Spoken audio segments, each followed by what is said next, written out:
They opened the Great Pyramid in 820 AD, Caliph al-Ma'mun and his men tunneling through solid limestone for months trying to find the entrance. And when they finally broke through and made it to the king's chamber, the room that's supposedly the burial chamber of Pharaoh Khufu, they found absolutely nothing. No mummy and no treasure and no burial goods and no hieroglyphics. Just an empty granite box and bare walls. And that should have been the moment everyone realized this wasn't a tomb, but instead they just made up excuses for why the tomb was empty. The official explanation is that grave robbers got there first, that somehow thieves broke in centuries earlier and stole everything, including the mummy, and then perfectly sealed it back up without leaving any evidence of forced entry. But here's the problem with that story. Every single Egyptian tomb that's ever been robbed shows obvious signs of break-in with smashed doorways and damaged walls and scattered debris everywhere. But the Great Pyramid showed none of that. The original entrance was perfectly sealed and the internal passages were pristine without any damage. And it gets weirder because when Al-Mamun's men explored the entire pyramid, they found something really strange. There were no hieroglyphics anywhere inside the structure, not on a single wall, and not in any chamber, and not in any passage. And that's bizarre because every Egyptian tomb ever discovered is covered floor to ceiling with hieroglyphics. They wrote everything including prayers for the dead and descriptions of the pharaoh's life and instructions for the afterlife and religious text in the Book of the Dead. Every tomb has this except the Great Pyramid, which has nothing. The Egyptians were obsessive about funerary texts because they believed you literally couldn't get to the afterlife without the proper prayers and instructions written on your tomb walls. So if the Great Pyramid was really built as a tomb for the most powerful pharaoh in Egyptian history, why is it the only tomb in Egypt with zero hieroglyphics? Why would they skip the most important part of the burial ritual unless it wasn't a burial ritual at all? Unless this building had a completely different purpose that had nothing to do with burying dead pharaohs. And here's what really should make you think. The granite box in the king's chamber that everyone calls a sarcophagus has never been proven to be a sarcophagus. No mummy was ever found in it, and no evidence it ever held a body. It's just a box made from solid red granite that resonates at a very specific frequency when you tap it. And that frequency thing is going to become really important as we go deeper into this, because what we're looking at isn't a tomb, it's a machine. And that machine was designed to generate power in ways we're only beginning to understand. In 1993, German engineer Rudolf Gantenbrink sent a robot up the southern shaft of the Queen's Chamber with a camera. And when the footage came back, everyone expected to see more empty passage. But instead, they saw something that absolutely should not exist in an ancient Egyptian tomb. They saw evidence of chemical reactions that had been happening on the walls for thousands of years. White salt deposits and calcium deposits, and evidence that liquid had been flowing through these shafts. And not just water, but specific chemical solutions that left very particular residue patterns. Now, when researchers analyzed the deposits, they found something fascinating. The walls of the Queen's Chamber had absorbed hydrated zinc chloride. And if you know anything about chemistry, you'll recognize that as an electrolyte, the same type of compound used in batteries to conduct electricity between electrodes. And this wasn't just trace amounts. This was significant concentration, showing repeated exposure over long periods. Like these chambers were regularly filled with chemical solutions designed to conduct electrical current. The king's chamber showed even stranger evidence, with red granite walls displaying salt crystallization patterns that indicate they were in contact with diluted hydrochloric acid. And before you say that's natural weathering, let me stop you, because it's not. The pattern is completely wrong for natural deposits. Natural salt deposits from groundwater look completely different with irregular shapes. But these patterns suggest deliberate application of acidic solution. And here's where it gets really interesting. When you combine diluted hydrochloric acid with zinc, that's 1/2 of a galvanic cell. That's literally the basis of how batteries work and generate electrical current. Now, I know this sounds like a chemistry lecture, but stay with me because what this means is absolutely insane. The shafts themselves that mainstream Egyptology calls air shafts, even though they don't actually ventilate anything, these shafts are lined with limestone, which is calcium carbonate. And calcium carbonate dissolves in hydrochloric acid, creating calcium chloride and releasing carbon dioxide gas. And that chemical reaction is exothermic, meaning it generates heat, and heat plus specific minerals plus pressure equals piezoelectric effects, which we'll get to in a minute. But trust me, it all connects. What you're looking at is a chemical factory built into the structure with chambers designed to hold specific solutions and shafts designed to move those solutions around and materials selected specifically for their chemical and electrical properties. This isn't decoration and it's not a tomb. This is engineering, sophisticated chemical engineering that we're only now beginning to understand because we're finally asking the right questions instead of just assuming everything ancient people built was either religious or funerary. The evidence is right there in the walls if you know what you're looking for, and what it shows is a structure designed to use chemical reactions to generate electrical current, which sounds impossible for ancient technology until you realize they didn't need to understand electrons and voltage the way we do. They just needed to observe that certain combinations of materials and solutions produce effects they could harness and use for power generation. The king's chamber is made entirely of red Aswan granite instead of limestone like the rest of the pyramid, and they transported these granite blocks 500 miles from Aswan to Giza with each block weighing between 50 and 80 tons, which is insane given the effort required. But here's why that matters. Granite contains high concentrations of quartz crystal, and quartz is one of the most piezoelectric materials on Earth, meaning when you apply pressure or vibration to it, the material generates an electrical charge automatically. Piezoelectricity was officially discovered in 1880 by the Curie brothers who were studying crystal properties. But the phenomenon has existed forever. It's just a property of certain crystalline materials. You squeeze quartz and electrons move, creating voltage. And the ancient builders didn't need to understand the physics the way we do to observe the effect. They just needed to notice that certain stones produce strange effects when subjected to pressure or vibration or temperature changes.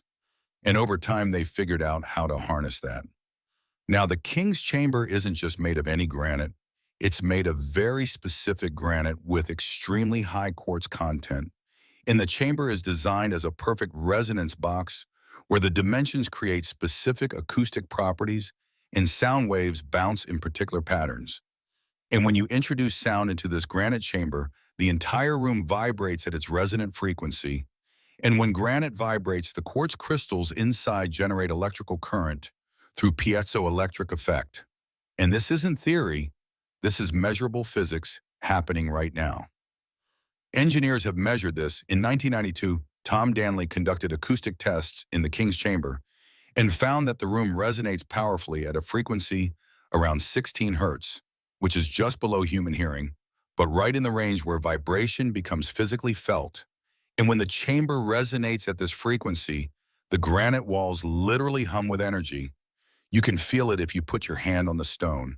The entire massive room vibrating in unison like a giant tuning fork made of stone.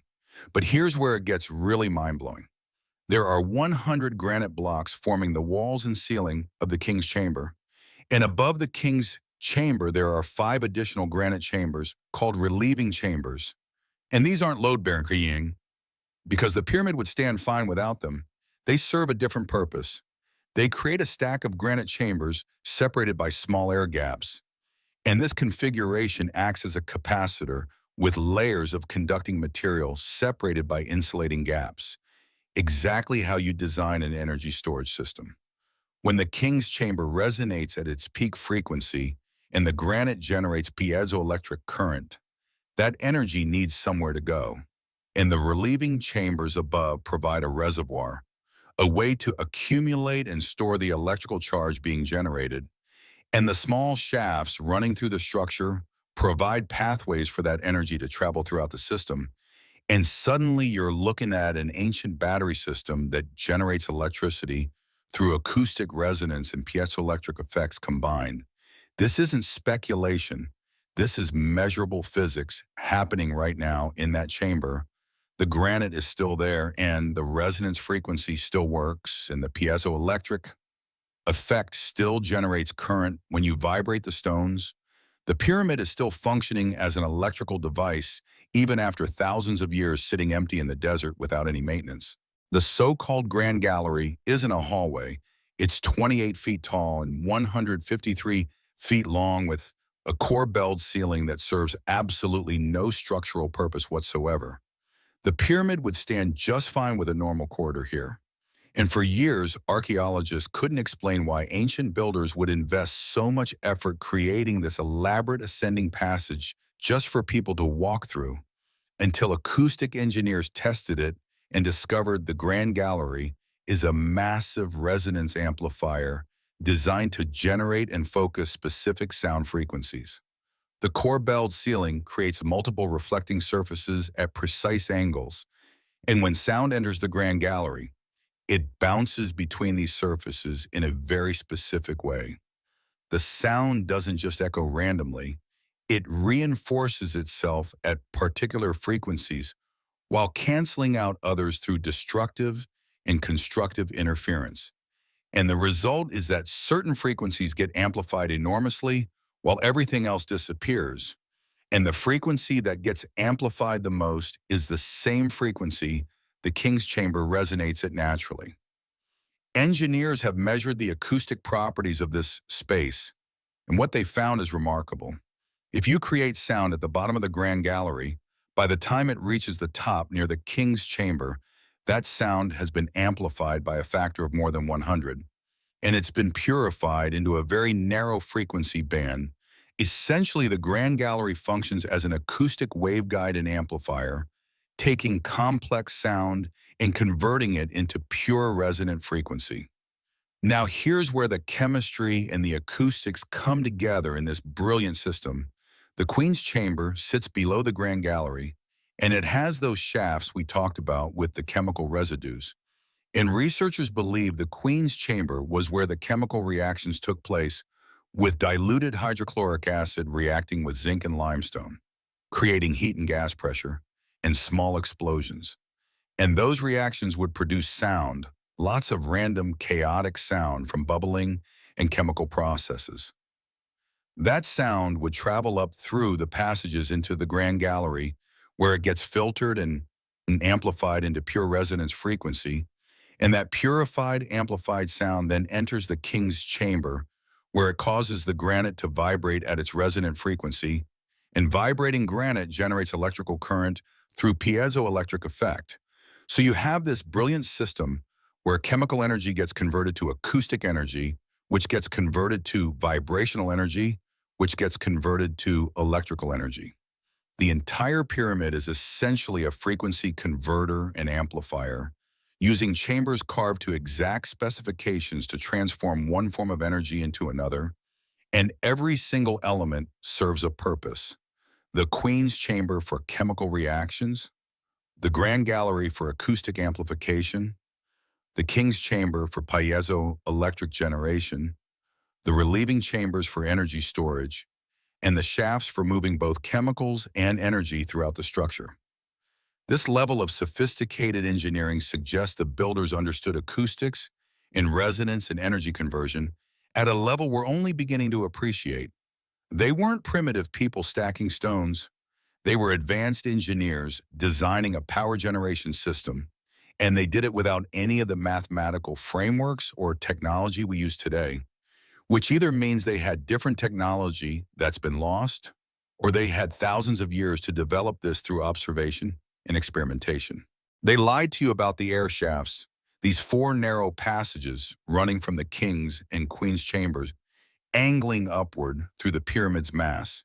And mainstream archaeology claims these were for ventilation to provide fresh air to workers during construction. But here's the fundamental problem with that explanation.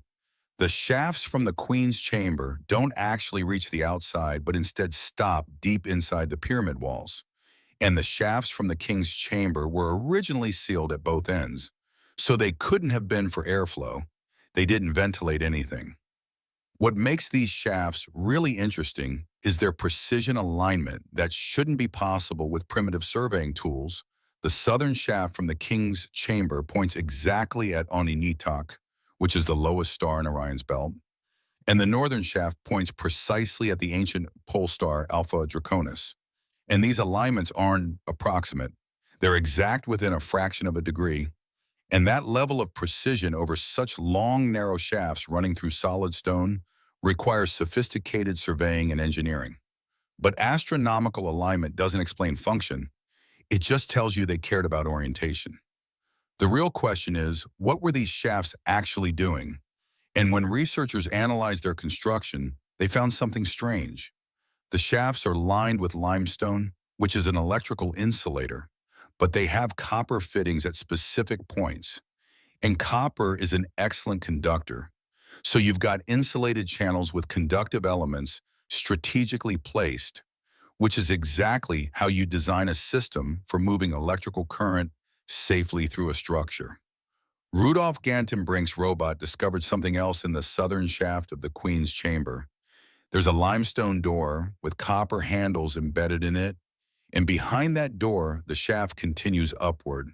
And when researchers used electromagnetic imaging to see through the door, they detected a void beyond it, a chamber or space that hasn't been opened. And the copper handles show signs of electrical corrosion, the kind you get when current passes through metal over long periods of time. The shaft system also shows evidence of liquid flow throughout its passages. Remember those chemical deposits we talked about earlier? They're not just in the chambers. They're throughout the shaft system, showing that these passages were filled with solution at some point. And the way the deposits are distributed suggests the solution was flowing under pressure, moving through the shafts, carrying dissolved minerals and electrolytes. So you've got shafts that are precisely aligned to astronomical features and lined with insulating material and fitted with conductive elements, and showing evidence of both liquid flow and electrical activity. And they connect the chambers where chemical reactions and piezoelectric generation were taking place. And suddenly, these aren't air shafts or symbolic passages to the stars. They're a distribution system, a network for moving both chemical solutions and electrical current throughout the structure. Engineers have proposed that the shaft system works similar to ionic transportation, where charged particles in solution move through channels creating current flow. The same principle that makes batteries work with electrons moving through electrolyte solution from one electrode to another, and the pyramid shafts would allow this flow while also directing electromagnetic energy in specific directions based on their precise astronomical alignments. The fact that some shafts were sealed and others open suggests they could be controlled, open to allow flow or closed to build up pressure, essentially valves in a hydraulic and electrical system, and the copper fittings would serve as connection points or terminals where other components could be attached, though what those components were has been lost to time or deliberately removed. In 1992, researchers used ground-penetrating radar and seismic imaging to map what's under the Giza plateau, and what they found shocked everyone. There's an enormous network of underground water channels directly beneath the pyramids. And these aren't natural underground rivers or random aquifers. These are carved passages forming a geometric network that connects all three pyramids and the Sphinx in a precise pattern. And the channels are at least 30 feet wide in some places, massive tunnels filled with water deep under the bedrock. The existence of these water channels changes everything about how we understand the pyramid's function, because water is crucial for the chemical reactions we've been talking about. You can't generate electricity through chemical means without a constant supply of solution. And water also has electrical properties. Pure water is an insulator, but water with dissolved minerals becomes a conductor. And Nile water has high mineral content, making it an excellent electrolyte. Now here's where the engineering becomes really sophisticated. The pyramid has internal channels and shafts that could draw water up from these underground reservoirs through capillary action and pressure differentials, similar to how trees move water from roots to leaves without pumps, just using the properties of narrow channels and evaporation. And if you are constantly flowing mineral-rich water through the limestone and granite chambers, you're creating conditions for continuous electrical generation. Researchers found evidence of water damage inside the King's Chamber, not at floor level, which you'd expect from flooding, but high on the walls in specific patterns, suggesting water was sprayed or flowing under pressure. And chemical analysis of the deposits shows it wasn't just water, but water mixed with specific minerals, essentially prepared electrolyte solution. And this wasn't accidental seepage from rain. This was deliberate internal water distribution. The Sphinx, which sits on the same plateau, shows water erosion patterns that geologists say can only come from heavy rainfall over thousands of years.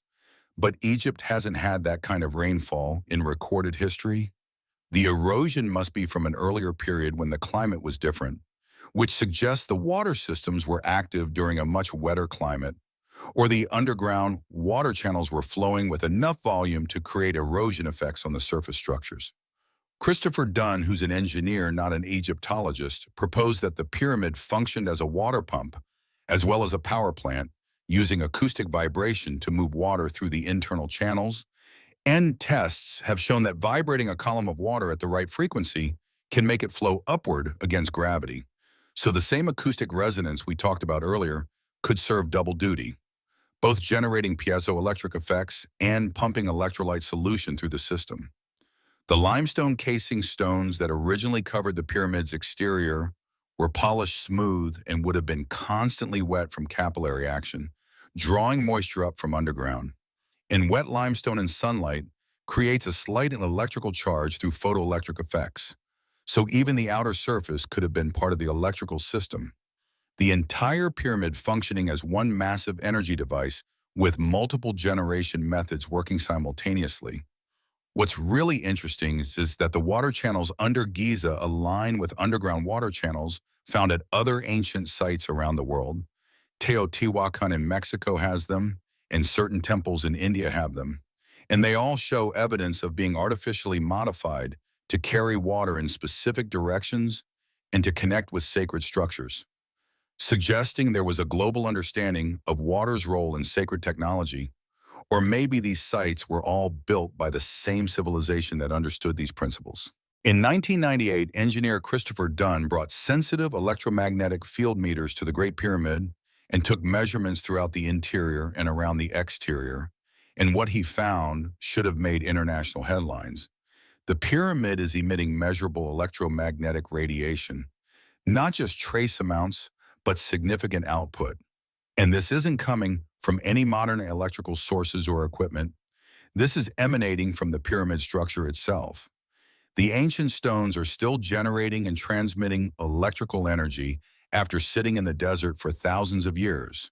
The electromagnetic signature has a specific frequency pattern that matches the acoustic resonance frequency of the King's Chamber, suggesting that even without the full chemical system running, residual piezoelectric effects from environmental vibrations and temperature changes are still generating current in the granite, and that current is being transmitted outward through the structure, and you can measure it with modern instruments.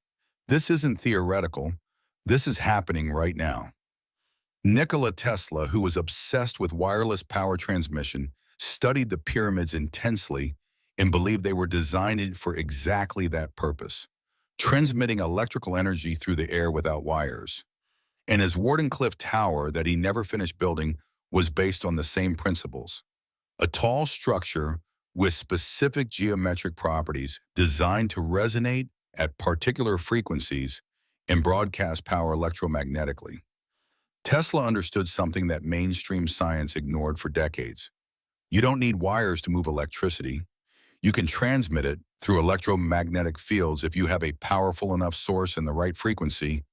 And the pyramid, with its massive granite capacitor system and acoustic amplification, could generate electromagnetic fields strong enough to power devices within a certain radius, possibly miles depending on atmospheric conditions.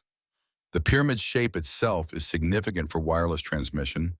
The four sides sloping to a point create a natural antenna configuration, And the original capstone, which is missing now, was supposedly made of gold or electrum, which are excellent conductors. That capstone would have served as the transmission point, focusing the electromagnetic energy generated in the chambers below and broadcasting it outward in all directions. Ancient Egyptian texts that mainstream archaeology dismisses as mythology talk about the pyramids glowing at night and emanating light. And people assume this was just religious symbolism. But what if they were describing actual observable phenomena? What if the pyramid, when fully operational, actually did glow from electrical discharge? Corona effects from high voltage systems creating visible light? St. Elmo's fire on a massive scale? There are reports from the 1800s before modern electrical interference of people and animals getting shocked when touching the pyramid, feeling tingling sensations, and experiencing static electrical effects. And mainstream science dismiss these as overactive imagination or misinterpretation of natural phenomena. But what if these were real effects from residual power generation in the structure? The wireless transmission theory also explains why there are other pyramids, not just at Giza but around the world, pyramids in Central America and pyramid-shaped mountains in Bosnia, and structures with similar geometry across different continents. If the technology was for local wireless power distribution, you'd need multiple transmission stations to cover large areas, exactly like we build cell phone towers today. And the pyramid sites mapped to population centers of the ancient world, suggesting they were infrastructure for an advanced civilization. Some researchers have proposed that the pyramid wasn't just generating power for local use, but was part of a global energy grid. All the pyramids and megalithic structures connected through underground water channels and aligned to create resonance patterns that could transmit power across continents. And while that sounds like science fiction, we're now discovering that Earth itself has natural electromagnetic patterns called Schumann resonances that circle the globe, and the pyramid sites tend to be located at nodes where these natural patterns are strongest. Here's something that should make everyone stop and reconsider the entire Egyptian pyramid narrative. The ancient Egyptians themselves never actually claimed to have built the Great Pyramid. You can search through thousands of years of hieroglyphic records, in temple inscriptions, in papyrus documents, in royal proclamations. And nowhere does any Egyptian text describe the construction process or name the architects or celebrate the achievement of building the greatest structure in their civilization. And that silence is deafening. What Egyptian texts do say when they mention the pyramids at Giza is that they're ancient, that they were there at the beginning, that the gods built them. And mainstream Egyptology dismisses this as mythology or religious storytelling. But what if the Egyptians were just telling the truth? What if they found these structures already standing and incorporated them into their culture and claimed them as part of their heritage without ever saying they built them from scratch? The Great Pyramid shows none of the development progression you'd expect to see if Egyptians invented pyramid building. The earlier pyramids, they definitely built like the Step Pyramid and the Bent Pyramid, show rough construction with experimental designs and engineering mistakes. But the Great Pyramid appears fully formed with perfect precision and no predecessors. And then, after the Great Pyramid, the Egyptian pyramids get progressively worse, smaller and cruder, and eventually crumbling into rubble, which is the opposite of what you'd expect if they were improving the technology over time. The construction technique is completely different between the Great Pyramid and the pyramids that came after. The Great Pyramid uses massive, precisely cut blocks fitted with almost no mortar, while later Egyptian pyramids use smaller, rough stones held together with lots of mortar, and they've mostly collapsed. It's like comparing a modern concrete building to a medieval stone castle. Completely different, engineering approaches suggesting completely different builders. Carbon dating of organic material found in the Great Pyramid has given dates much older than the Egyptian dynastic period, some samples testing to 10,000 BC or earlier. And while mainstream archaeology claims this is contamination or misdating, when you get consistently ancient dates from multiple samples using different methods, maybe the dates are right and the pyramid is much older than we've been told. The inventory of the stela, which was found at Giza, describes Khufu renovating and clearing sand from around the pyramids, and Sphinx, suggesting these structures already existed when he came to power. And mainstream Egyptology calls this a later forgery because it contradicts their timeline. But the stela uses Old Kingdom language and is carved in Old Kingdom style, and there's no evidence it's fake except that it says something they don't want to hear. Geological evidence supports an older date. The weathering patterns on the pyramids, and especially the Sphinx, show water erosion that could only come from heavy sustained rainfall, and Egypt hasn't been wet enough for that kind of erosion in recorded history. You'd have to go back to the African humid period that ended around 5,500 BC, or the earlier wet phase around 10,000 BC. And if the structures show erosion from those periods, then they must predate them. The most likely scenario, based on all the evidence, is that an advanced civilization existed before the Egyptians, possibly before the Younger Dryas cataclysm around 12,000 years ago. And this civilization built the Great Pyramid and other megalithic structures around the world as part of their infrastructure. And when that civilization fell to whatever catastrophe destroyed them, the survivors lost most of the knowledge. And thousands of years later, when new civilizations arose, they found these structures and used them without fully understanding what they were. The Egyptians moved into these ancient power plants and converted them to tombs and temples because that's what they understood. They saw impressive buildings and thought they must be for gods or kings.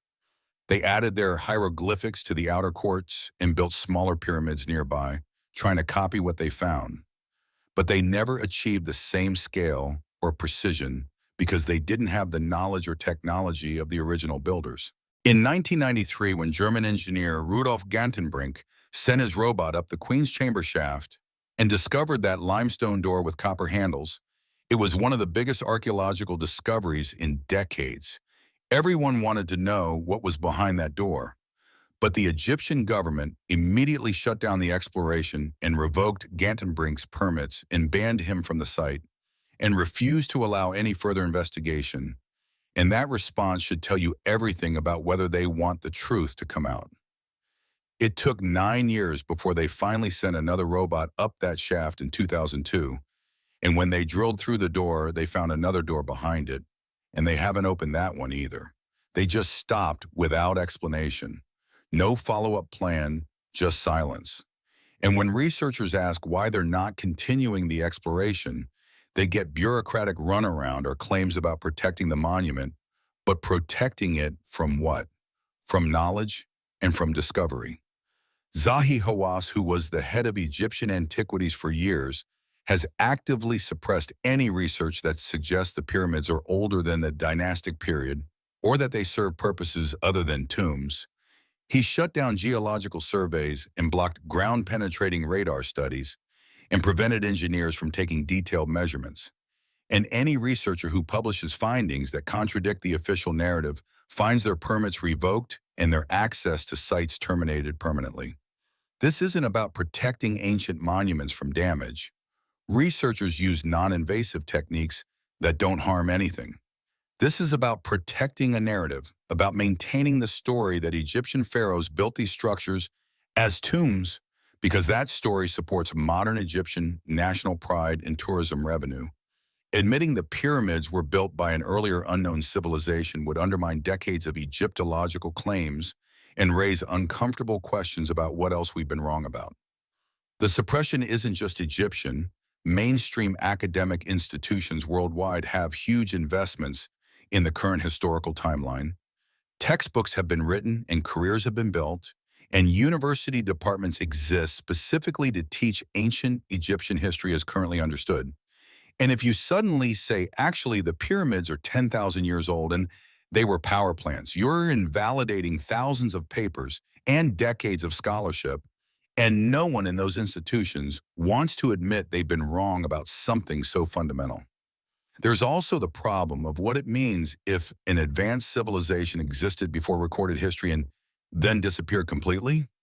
That's a terrifying implication for our own civilization. It means advancement doesn't guarantee survival. It means entire sophisticated societies can vanish so completely that later cultures don't even remember they existed. And governments generally don't like people thinking about civilizational collapse and loss of knowledge because it raises questions about our own stability and permanence. The pyramid power plant theory specifically gets suppressed because it implies technology we don't fully understand. It suggests ancient people had capabilities we can't explain with conventional history, and both academic and governmental institutions are uncomfortable with unexplained ancient technology because it opens the door to questions about alternative history and lost knowledge and possible outside influences on human development. Edgar Case's readings talked about a hall of records under the Sphinx containing the technological and historical knowledge of the civilization that built the pyramids, and ground-penetrating radar has detected large voids under the Sphinx, but Egyptian authorities refuse to excavate them. They've been blocking attempts to explore those chambers for decades, and you have to ask what they're afraid of finding or what they already found and don't want the public to know. The truth is that the pyramid power plant theory is suppressed for the same reason, though. Alternative history is suppressed because knowledge is power, and controlling what people know about the past is a form of control over how they think about the present and future. If you can convince people that ancient humans were primitive and that modern civilization is the peak of human achievement, they'll be content with current power structures and won't question whether we might be missing knowledge that earlier cultures possessed. In 2018, an international team of physicists published a study in the Journal of Applied Physics showing that the Great Pyramid focuses electromagnetic energy in its internal chambers and beneath its base. They used advanced electromagnetic simulations to show that when radio waves hit the pyramid, it resonates and concentrates energy in specific locations, particularly the King's Chamber and the subterranean chamber below, and this isn't theoretical. This is measurable physics happening right now.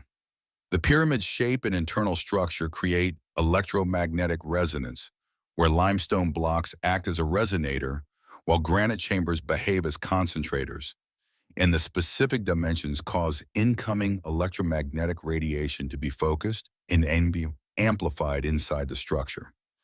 Essentially, the pyramid is still doing what it was designed to do, gathering and concentrating energy at reduced capacity without the full chemical systems and water flow.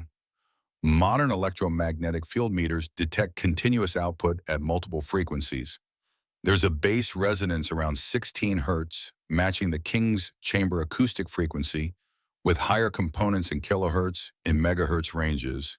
And these signals are stronger inside than outside, suggesting internal generation, not just passive reflection. The piezoelectric effect continues working because granite doesn't stop being piezoelectric. Micro vibrations from wind and temperature changes and seismic activity constantly stress the quartz crystals, generating small electrical charges. And over millions of granite blocks, those charges add up to measurable current that the structure's design channels and focuses as originally intended.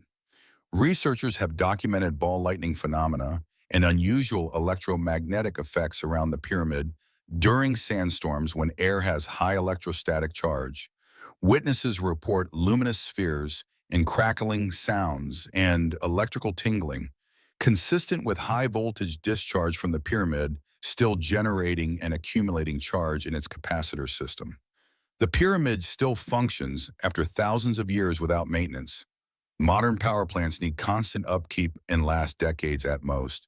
But this has been generating effects for potentially 10,000 years and will continue because the fundamental physics don't degrade. The stones are still piezoelectric and chambers still resonate and geometry still focuses energy. What this means is everything we have discussed is verifiable right now. Anyone with field meters can measure the output. The evidence is in the physical structure demonstrating its function through measurable phenomena that modern science can detect. So what do we do with this knowledge? We could keep pretending it's just a tomb, or start asking what other ancient structures are misidentified technologies, what knowledge we lost. And if they could build power plants using stone and water and resonance without fossil fuels, why can't we? Why are we burning coal when the blueprint for clean energy sits in the desert proving it's possible? The pyramid is a challenge to modern arrogance. A reminder that we don't know everything, that earlier humans were possibly smarter in ways we've forgotten. And if we want a sustainable future, we need to look backward to move forward. Study what ancients knew and apply it with modern understanding. Because the pyramid is still teaching us and still functioning and still proving better ways exist if we're willing to learn from those who came before us.